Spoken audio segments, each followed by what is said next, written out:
Hey, it's the Goose with the First and Short podcast for JJ. Tonight we're going to be talking about the most talked about body part in the NFL. Yeah, and we're just glad it's no longer Brett Favre's penis. Talking about Peyton Manning's neck. This guy's coming off 4 neck surgeries. He is 36 years old, and last night he delivered a smackdown stat line against the Pittsburgh Steelers, 19 of 26 for 253 yards, over 70% completion, 2 touchdowns, and a QB rating of a 129.2. But JJ, I got to ask you, is this an admiration or is Peyton back? I think he's back. All indications were he looked like the old Peyton there. He could throw to his right. That's what we kept hearing him say, that he couldn't do it, and he did. What I liked was he used all of his receivers, especially his tight ends, like he's always done. And he was not going up against a bad defense. He was playing the Steelers. They didn't have Ryan Clark with the sickle cell, and he can't start games in Denver. But he was going up against Polamalu and the rest of the Steelers curtain. So, hey, I thought he played pretty well. Going into the game, I was a bit of a naysayer. Again, 4 neck surgeries. I'm no doctor, but I'm pretty sure your neck's important in football and in life. And one thing I was worried about, he had been talking about his velocity wasn't up to par, although I'm pretty sure they showed a statistic during last night's game that he's throwing the ball about 2 miles slower. So he's got a little bit off his fastball, but he's doing pretty good in that first game. However, he's 36, which I know in Brett Favre years is 29, but this guy's getting older. All right, he's not, even if he didn't have 4 neck surgeries, he'd still be an older quarterback. I'm not sold on this team and Peyton doing big things long term this season. Well, if Mel Kiper Jr. and Todd McShay were here, you'd hear them always talk about the intangibles. He certainly didn't lose his ability to read defenses. You saw him multiple times audible at the line, classic Peyton Manning. But one thing they were worried about is, can he take a hit? I thought his offensive line did a great job protecting him. He didn't take too many hits.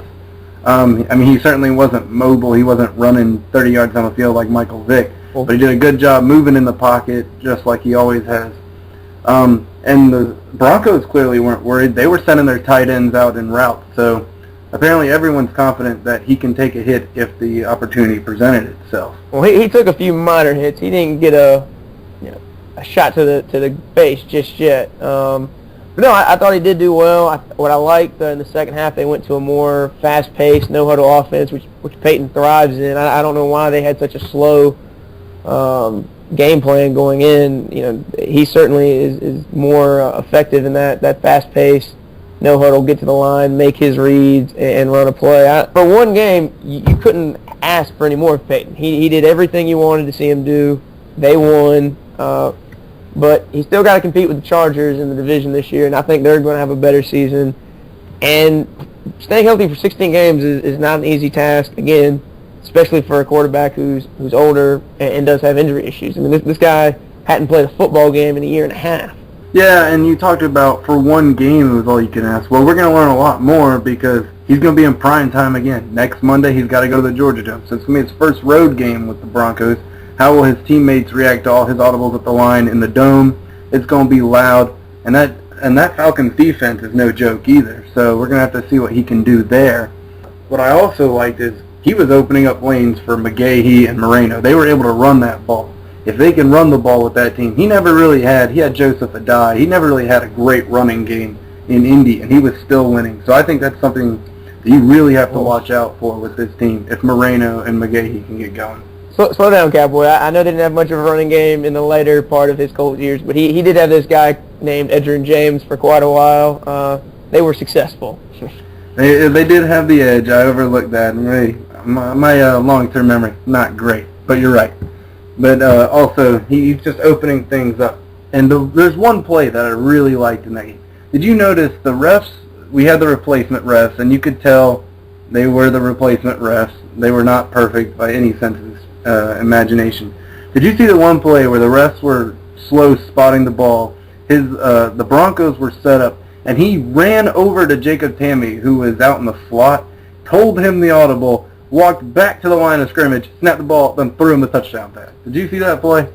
I did not see that, but that's classic Peyton. I mean, no one is debating that this guy isn't a mad scientist at the line, that he's basically an offensive coordinator who stands at the center of the field and can direct the offense with little initiative from the coaches. And even, Peyton Manning with his neck, barely hanging on by a thread is an upgrade over Tim Tebow. I mean, I'm not debating whether the Broncos made the right decision in shipping off Tebow and bringing in Peyton Manning, because 35% chance that this guy's going to stay healthy and productive for this season, and quarter of a shot that he's healthy and productive for the next 3, 4, 5 years, it's certainly worth the gamble. I mean, you play to win the games, as Herm Edwards says. This team's trying; they're making a move. I can't get mad at John Elway for making the Hail Mary and looking to improve his team and take a shot at winning some championships, which, gosh, God love him, Tim Tebow was never going to lead them to a Super Bowl. At least with Peyton Manning, you've got the opportunity, at least, for him to stay healthy and be a great field general for your team. All right, so what do you think is the ceiling for this team, led by Peyton Manning? Can they win a Super Bowl? Okay. Assuming he stays healthy, they got a shot. I mean, Peyton Manning healthy for 16 games, I got to figure gets him into the playoffs as a wild card at least. 10 wins. And once you get in the playoffs, as the Giants have showed us twice now, it doesn't matter. The regular season becomes irrelevant, and 9-7 and 10-6 teams can catch fire and win a Super Bowl. So certainly, if he's healthy, and that's a huge if, they have the potential to make a Super Bowl run. But you could say that about a dozen teams. Oh, of course you could. It doesn't make the playoffs. You could say that about a lot of teams, but that defense is nasty. They are absolutely nasty. So, for the Goose, I'm JJ. Thanks for listening to another First and Short podcast. See you later, guys.